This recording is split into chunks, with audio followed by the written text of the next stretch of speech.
ASMR. Hi guys, hi guys, hi guys, hi guys, and welcome back to my ASMR channel. In today's video, we're going to be doing another true crime case, and I'm really excited to tell you guys about today's case because it is probably the biggest, I think it's the biggest case I have covered yet so far on this channel. It is packed with information and research that I found on websites, and it's a lot. It is a big case, and I've never heard of it, but obviously it was kind of in like the 50s, I believe, 50s, 60s sort of times. So yeah, let's get started. If you want, you can either drift off to sleep, or you can go grab yourself a beverage and a drink, because it might be a long case, a long video, I'm not sure, but it's probably took me about 30 pages in my notebook, which is like a proper A4 size, 30 pages of that worth of research, and that's why last week I didn't get the video up in time, because I just was still writing the research because it was that big of a case. I'm so excited to finally show it to you guys, so yeah, enjoy. Evil Incarnate, the chilling story of sexual sadist and serial killer Dean Corll. Dean Corll was born in Indiana in 1939 to Arnold Corll and his wife Mary, a frail boy who was prone to illnesses. He grew up cuddled by his adoring, if somewhat overbearing, mother. His father, on the other hand, was a strict disciplinarian who believed that children should be raised with a firm hand.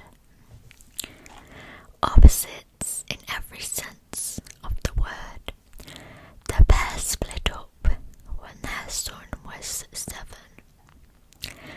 Following an amicable divorce, Arnold was drafted into the US Air Force and stationed down south. Still emotionally bound to her ex-husband, Mary had packed up Dean and his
every aspect of the business kept things flowing so smoothly. Unfortunately, he was sometimes a bit too hands-on for his own good.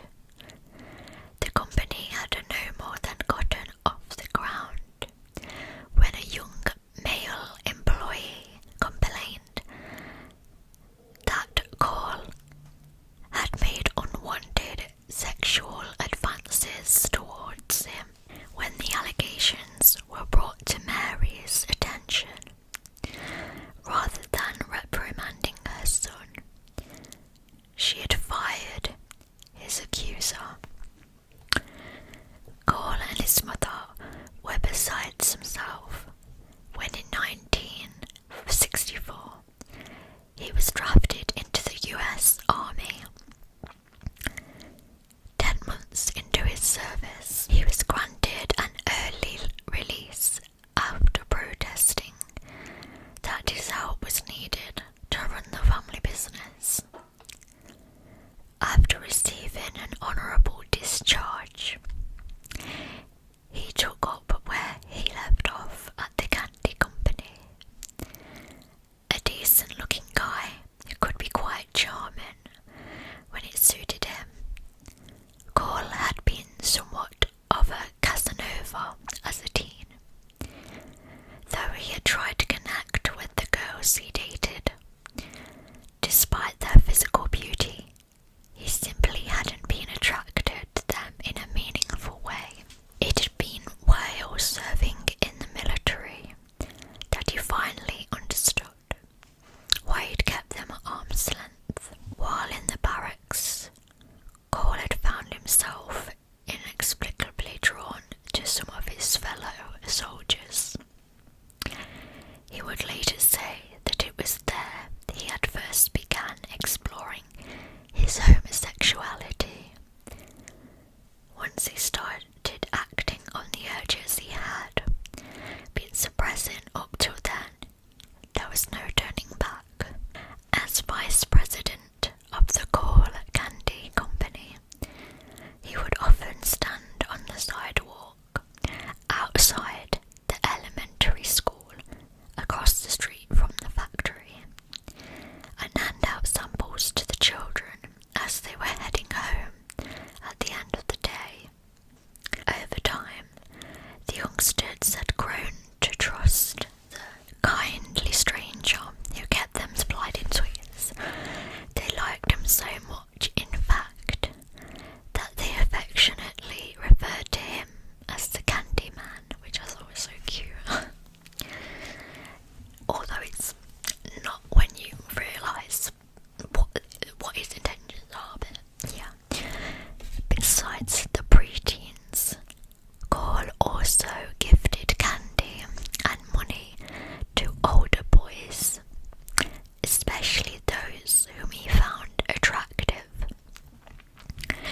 He had even installed a pool table at the factory so they would have some place to hang out on the lazy days when they had nothing else to do. When the time would come to hire new employees, he would make a point of scouting teenage boys to fill the position. When Corll was 28, he struck up an unlikely friendship with a 12-year-old boy. What the fuck? Named Daniel Brooks. An elementary school student at the time, the 6th grader, had bonded with the older man after being given candy on numerous occasions. Before long, Corll and Brooks were spending nearly all of their free time together. The child of a broken home, the boy had relished the attention he was now receiving. Besides taking care of him financially, Corll would treat his new charge to beach vacations and camping trips to their favourite fishing hole. By the time Brooks turned 14, the 30-year-old Corll was giving his young friend large sums of cash in exchange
boys made it out of the ordeal alive, knowing that they would be more apt to trust someone their own age rather than a man in his 30s. Corll offered to pay Brooks $200 a head for any boy he managed to lure into the apartment. Without asking any questions, his faithful companion had agreed to the arrangement. Since the two boys were never identified, an 18-year-old college student named Jeffrey Conan would be Corll's first official victim.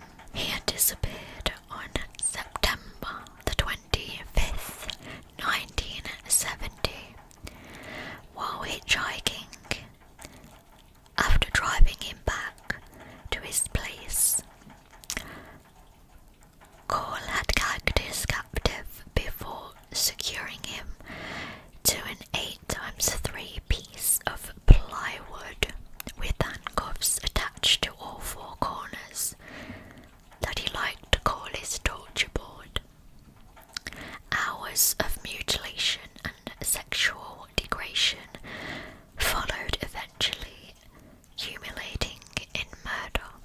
Brooks became an active participant in the crimes 3 months later when he coaxed James Glass and his friend Danny Yates, both 14, away from a church function taking place in the Heights.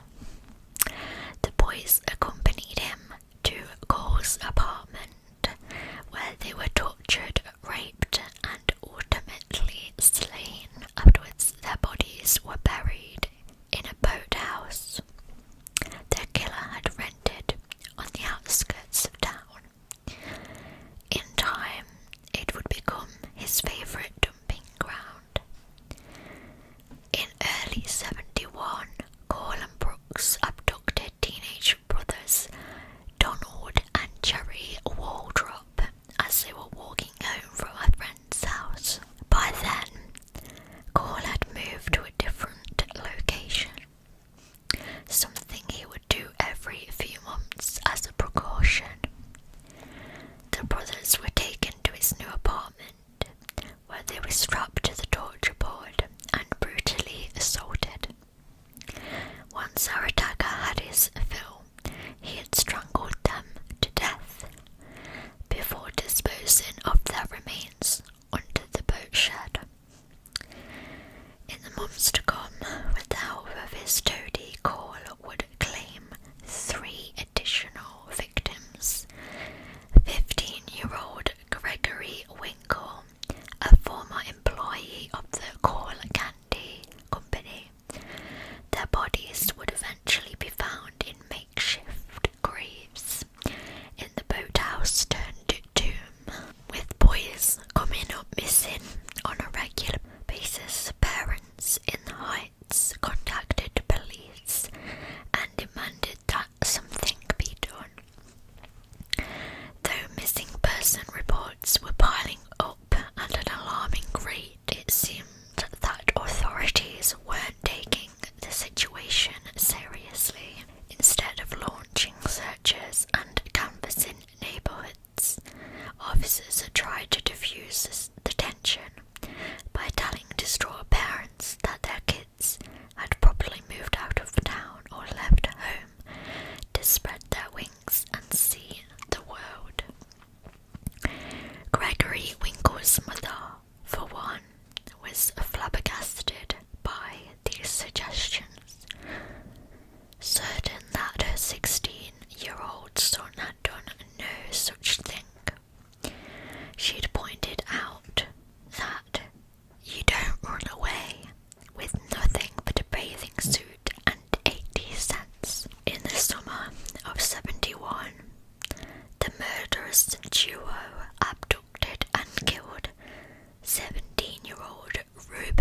Corll's right-hand men even after learning the truth.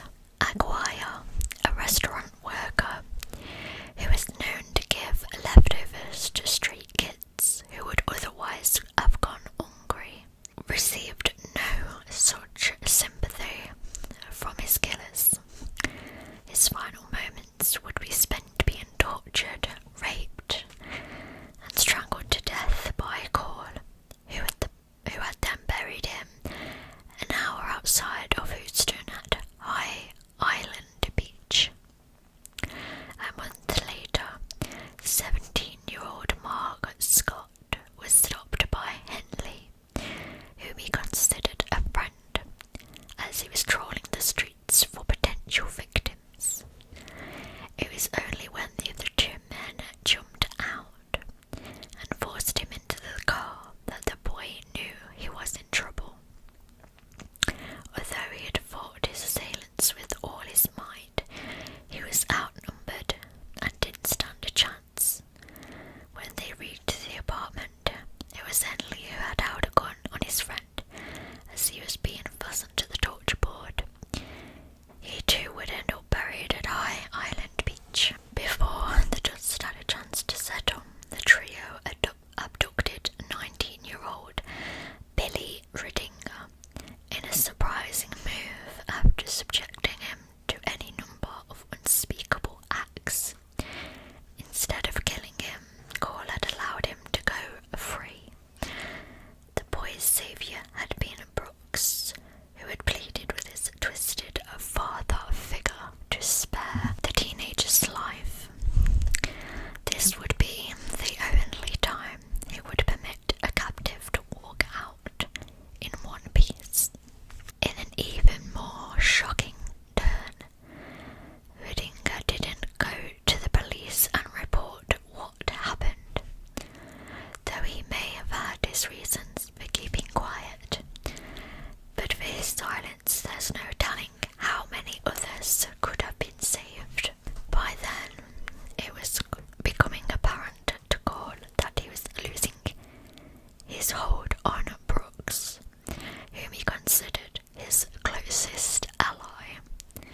In order to teach him a lesson, he had knocked the 17-year-old unconscious one day and tied him to a bed.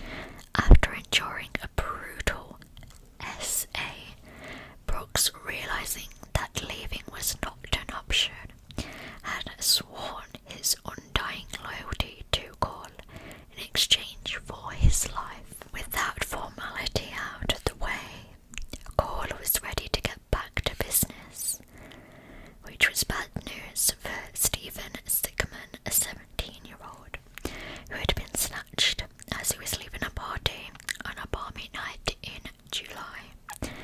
He was strangled to death early the next morning. August would see the abduction and murder of 19-year-old Roy Eugene Bunton, who was abducted on his way to work. His remains would be unearthed in the boat shed a few months later. On October the 2nd, 15-year-old Wiley Simmons and his friend 13-year-old Richard Hembry were kidnapped and subsequently killed. At one point in that ordeal, out of sheer cruelty, Corll allowed Simmons to call home since the communication had been cut short. After a few precious seconds, the boy only had time to scream one word into the receiver before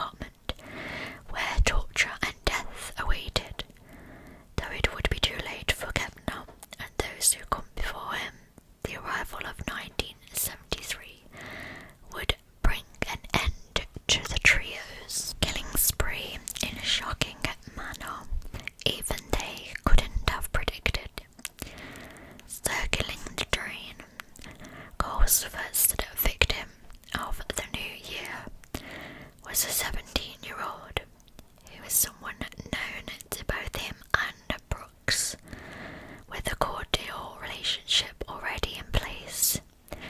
They had no trouble persuading him to join them at the apartment for an evening of partying. Before night's end, he would pay for his trust with his life.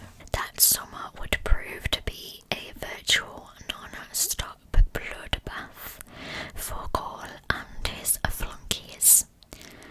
Addicted to the rush, intervals between killings became few and far between. If he went too long without a fix, the leader of the pack would pace the floor and chain smoke, his nerves frazzled. The only thing that eased his anxiety was the thrill of tormenting a boy who had no way of fighting back. In June, Henley and Corll abducted 15-year-old William Lawrence.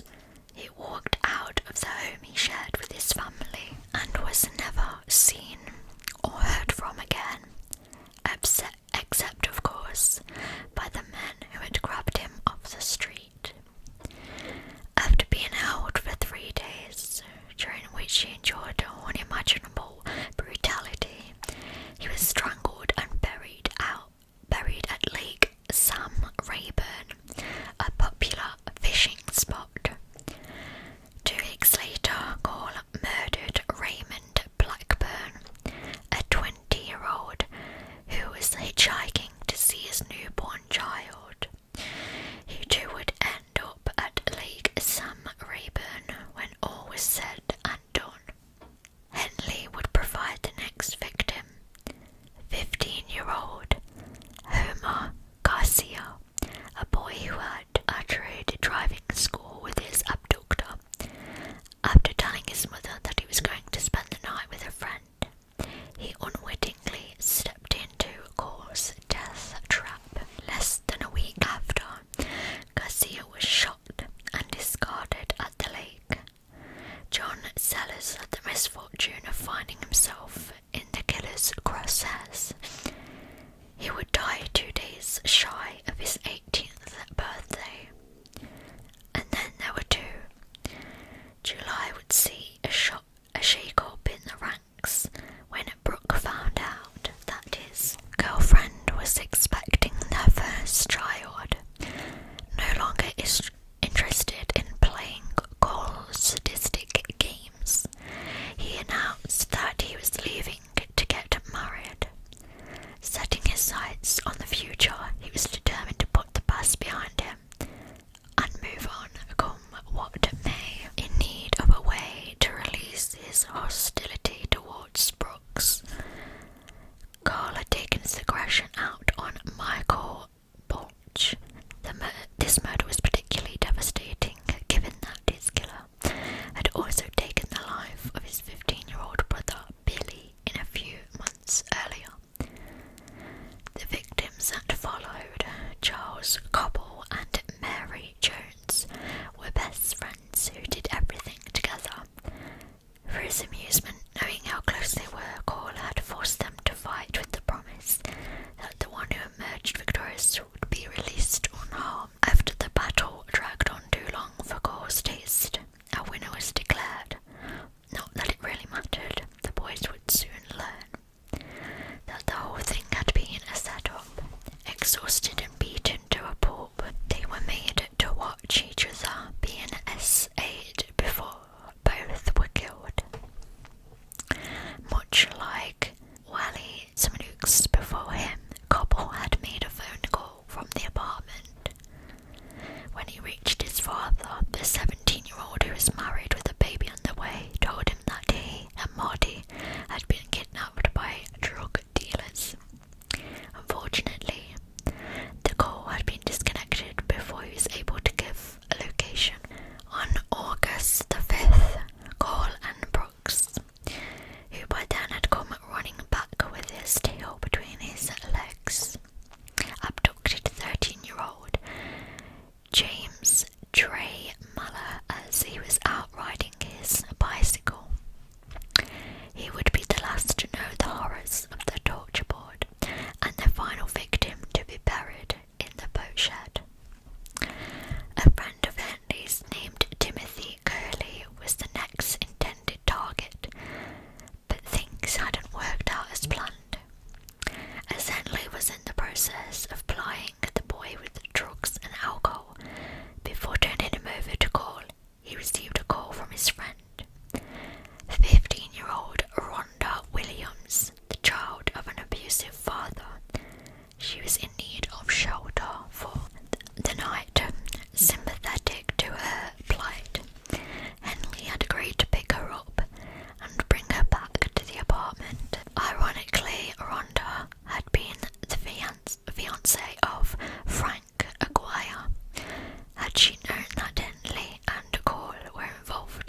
was told, he had obliged the bullet hitting Corll in the forehead.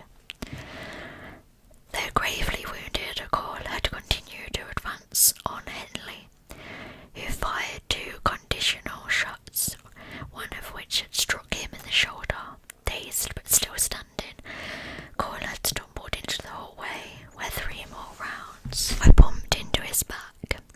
He then fell to the floor, dead, before he hit the ground.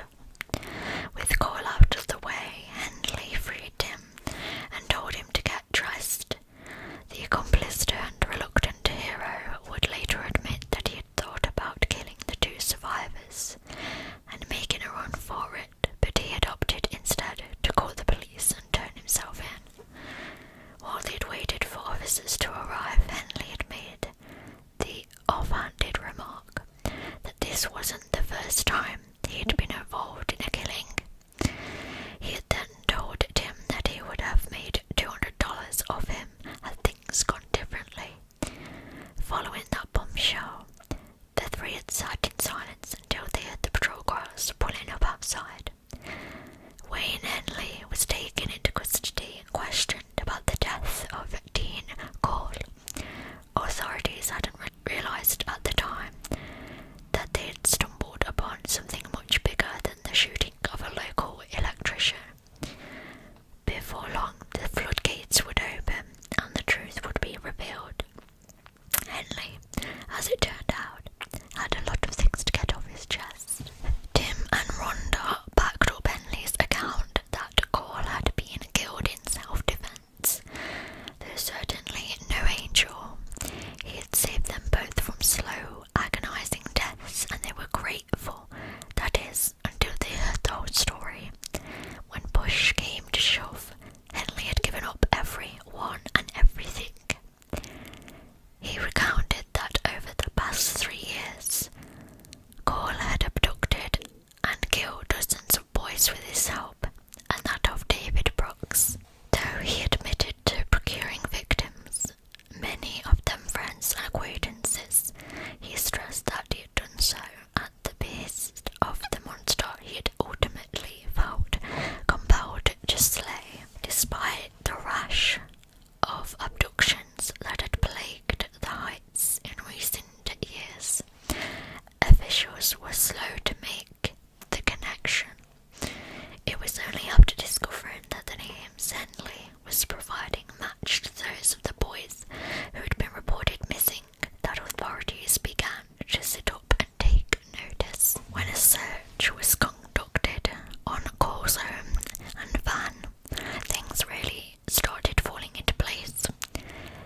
In his bedroom, investigators had found the torture board wrapped in plastic to keep the victim's blood from staining the carpet. A hunting knife was also taken into evidence, as were 8 pairs of handcuffs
officials decided to leave enough alone when their failure to see the case through to the end fell under public scrutiny. The powers that be claimed that it was the best thing for the families who had suffered long enough. Those same families who had hounded local authorities to find their sons for months and even years were understandably upset with the outcome. One father in particular, who had pointed police in the right direction after both his sons went missing, was especially bitter. At the time of their disappearances, Everett Waldrop had been told that his boys were runaways, something he knew wasn't true, since no one seemed interested in pursuing the matter. He had taken it upon himself to investigate. At one point in his quest, a friend of his family had shared that they had witnessed a man carrying large objects wrapped in plastic into a boat shed in a seedy part of town. They had even provided the name of the suspect, Dean Corll. Mr. Waldrop had taken the promising lead to police, who assured him they would look into it. He contacted them a few days later. He was told that the story was a hoax. Had they bothered to actually take a look inside the structure, they would have found 4 bodies, including those of Donald and Jerry Waldrop. On August the 13th, 1973, Wayne Henley and David Brooks appeared before a Harris County grand jury. During the proceedings, Rhonda Williams and Timothy Curley were asked to relive the events that had brought them to this place. Billy Ridinger, the boy Brooks had saved several months earlier, had also been called upon to recount his own ordeal. The following day, 3 indictments were handing down for Henley and 1 for Brooks. With no way of covering the $100,000 bail that was set for each, the pair remained in custody while they awaited trial. Additional charges would follow in the coming weeks. At the end of the day, Henley would stand trial for 6 murders, while Brooks would answer for 4.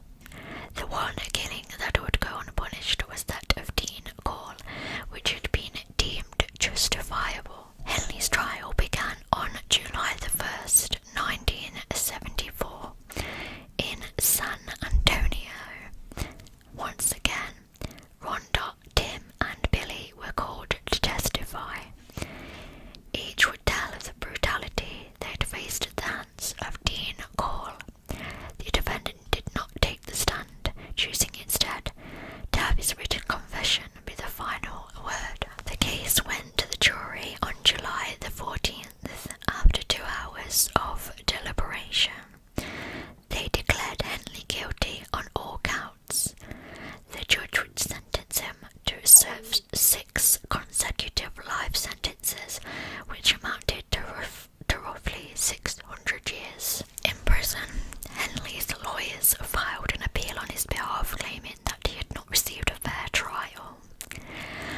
The crux of their argument was that the jury had not been sequestered, thereby exposing them to potential media coverage and undue influence. They also felt that members of the press had been allowed in the courtroom, despite the defence's request for a closed session. The appeals court agreed and granted the request for a new trial, which got underway in Corpus Christi on June the 18th, 1978.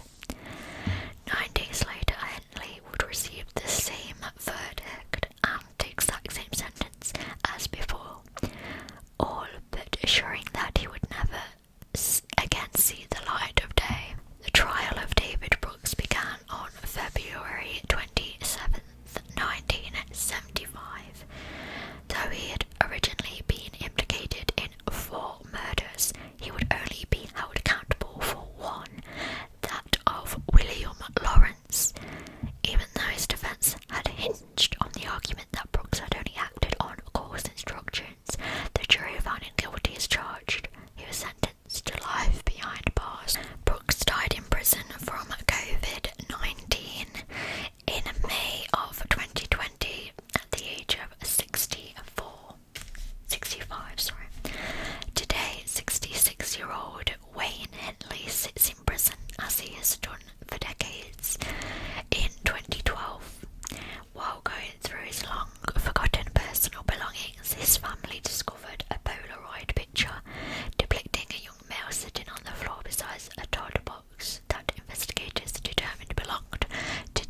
sons so young and full of promise, who had their lives taken by a man who had fought their existence at a meagre $200.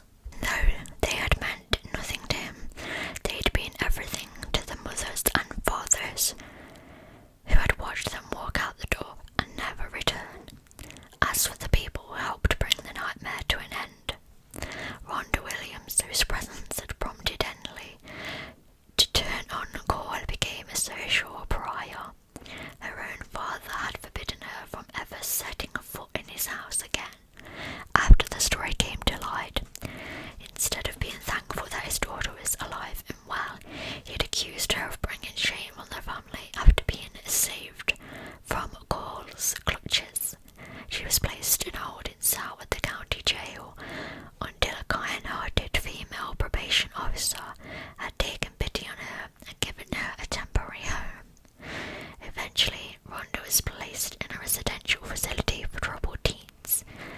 In a bid to dissociate herself from the events of that harrowing August night, she changed her name at the urging of a juvenile court who thought that she needed to break free from the past if there was to be any hope for a brighter future. As an adult, Rhonda shared her story with a reporter from the Texas Monthly. In the surprisingly candid account, she professed her undying love for Frank Aguirre. She had also spoken of the betrayal she felt when she learned that Wayne Henley had been the one who had delivered her fiancé to his killer. The knowledge that he had taken her to Corll's house, knowing full well what he was capable of, was something she still couldn't wrap her head around all those years later. In the aftermath of the incident and all that it entailed, she'd enrolled in college and eventually earning a degree in social work. Having risen from the ashes stronger than ever, she became a tireless advocate for abused children. Sadly, she passed away in 2019 of natural causes at the age of 61. For Tim Corll, the past was a demon he could never outrun. He tried to move on, but marrying and raising a family. But what he had endured that night had left emotional scars that simply wouldn't heal. To forget, he had turned to alcohol for solace, though he hoped to one day write a book telling his side of the story. He died of a massive heart attack before ever getting the chance. As for Corll, there's no way to know for certain whether he was born a monster or became one over time, even though it is safe to say that his inability to come to terms with his sexuality factored into his compulsion to kill.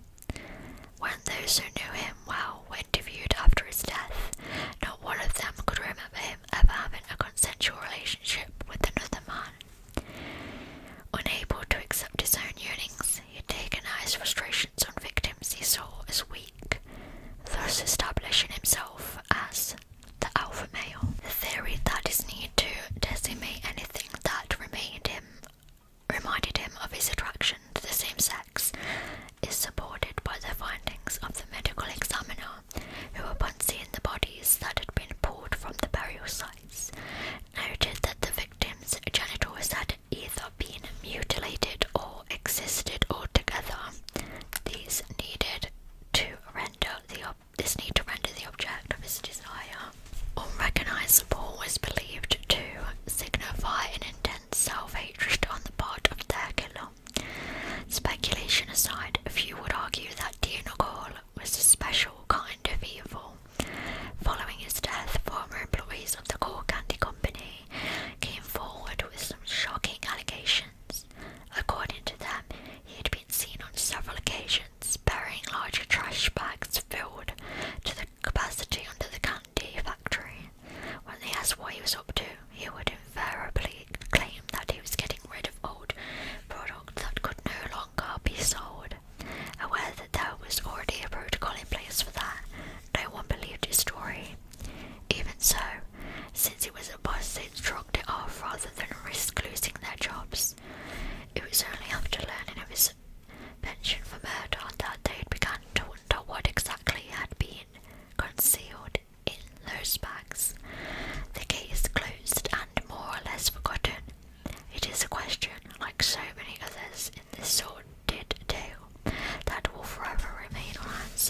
And that is the end of today's case.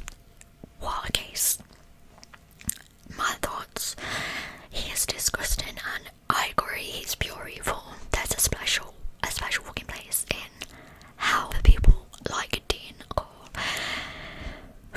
And I just think it's so horrible and disgusting, and I just can't imagine how the family, like the victims' families, like, had to listen to all that went on and could have happened to their child or sibling, and not ever get to give their children a proper burial or send off because their bodies were just so composed. It's horrible. The fact that the police couldn't be bothered to properly investigate. This is what annoys me in so many cases, when the authorities just don't give a, like, why? Like, so many things could have been prevented if people would have actually done their jobs. But anyway, I just think it's pure laziness, and it's just disgusting, and I think that the police should have been held responsible. I know in them days they didn't have, like, all of the things they have now, but even so, like, the fact that witness statements were given them, and the victims' families were given on missing reports, and they just couldn't be bothered to properly investigate this man, or the fact that all these kids, all these boys and men are going missing, and also the fact that the Rhonda, her own dad, instead of being happy and relieved to find out his daughter was back and alive, he literally kicked her out and said that, like, she was a shame on their family. Like, I'm sorry, what? Like, I'm sorry, but how is that her fault? She was a victim. She was literally tied up. Like, how is that her fault? I just don't get it. And I just feel so sorry for her because she had to go through all that